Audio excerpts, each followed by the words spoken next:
Muslims, like Christians and Jews, consider themselves spiritual descendants of Abraham. 1.5 billion people in this world are Muslims. 250 million of them are Arabs, and over 1.2 billion are non-Arabs. There are Chinese Muslims, European Muslims, American Muslims, Latino Muslims. 1 out of every 5 people in this world is a Muslim, which is enough reason to learn about Islam. It is important to realize that Islam is not just a religion, but it is a complete, comprehensive way of life. It's not something that we only do on Fridays, but it carries over into our workplace, our families, our communities, and our friends.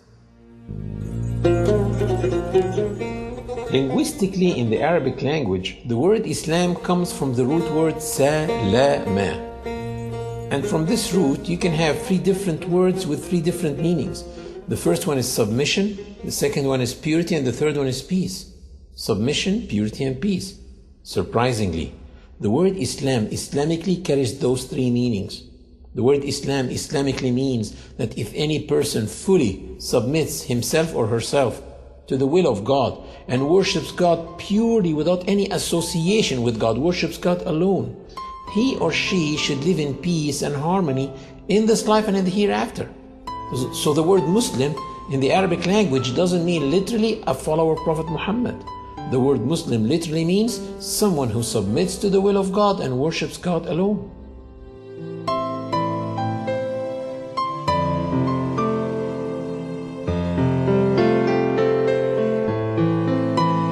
Muslims feel they are in harmony with the universe because the Quran mentioned several times that everything around them is submitting to the law of God and worshiping Him, while they are also worshiping and submitting to God.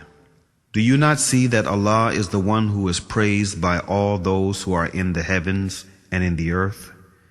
The very birds praise Him as they wing their flight. Each one knows its prayers and how to praise Him, and Allah has full knowledge of all their actions. The Quran stresses on the point of living in a worshiping universe, wherein every single being worships God in its own way, which may not be comprehended by man.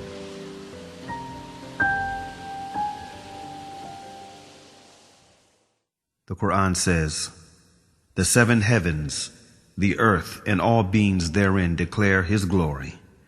There is not a single thing that glorifies Him with His praise, but you do not comprehend their hymns of His glory." These verses become very inspiring for me when I hear the birds twittering early morning or at sunset.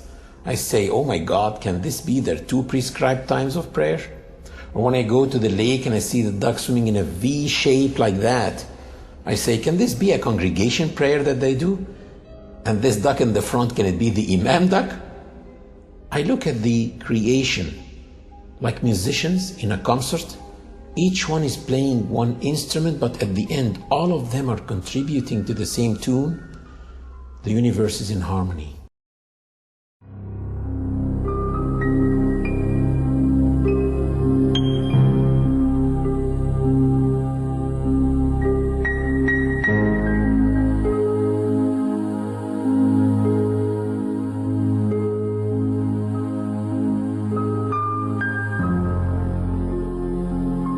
One of the really amazing things about Islam, and what caused me as a young man in North America to accept it as a way of life, is not only does Islam encourage us to accept the existence of our Creator, but also it pushes us to look into His creation, at the variance in colors and languages and cultures, and respect the power of this divine force through His creation.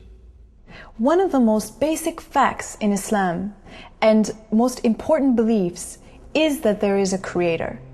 And one of the ways of recognizing His existence and mightiness is by studying creation.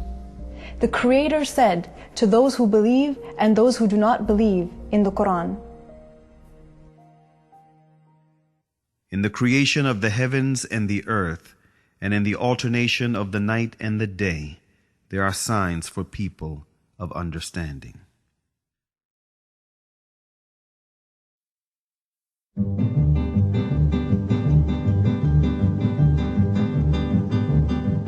After deep thinking, many ancient and modern philosophers reached the fact of the existence of a supreme being who created this universe and is maintaining it continuously.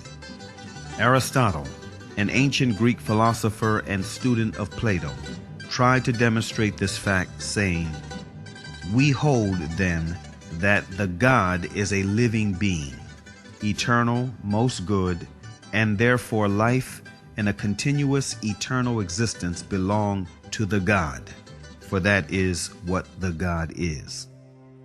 If people look around them, they will see the intelligent design everywhere and in their own selves. Take the eye as an example.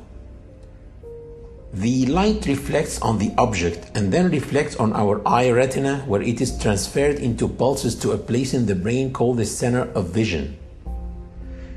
And it is probably one of the darkest places in the human body because it is completely insulated from light. It never saw the light.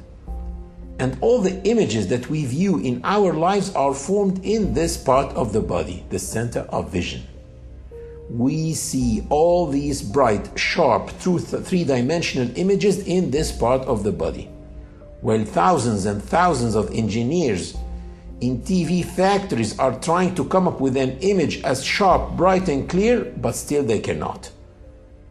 And if someone claimed that TVs that we have at home just came by chance, atoms accumulated and made those TVs, no one will believe it. But still, some people believe that the vision system came by chance. Same applies for hearing, taste, the way kidneys work, the way livers work, etc., etc. The Creator said in the Quran, "Were they created without a creator, or were they their own creators?" René Descartes, a noted French philosopher and one of the most influential thinkers of modern times, was led to belief in God through doubt. He doubted that there is God, but doubt meant to him that he thinks, which in turn meant that he exists, which therefore meant that he was created. And since he did not create himself, therefore someone else must have created him, and that one should be the source of life. Can I be the author of my being? Or can I conserve myself at the present time? If this would be the case, then the idea of a perfect substance would be caused by my own mind. In order for this to be, I should have to be God himself. As this, I am clearly not. Infinity is before finitude. Immanuel Kant, one of the most influential thinkers of modern times, who is regarded as the last major philosopher of the Age of Enlightenment, was impressed by all the variations, numerations, and synchronizations in this world that make the existence of an omnipotent supreme being a fact. This present world presents to us so immeasurable a stage of variety, order, fitness, and beauty. Whether we follow it up in the infinity of space or in its unlimited division, that even with the little knowledge which our poor understanding has been able to gather, all language, with regard to so many inconceivable wonders, loses its vigor, all the numbers their power of measuring, and all our thoughts their necessary determinations, so that our judgment of the whole is lost in a speechless but all the more eloquent astonishment.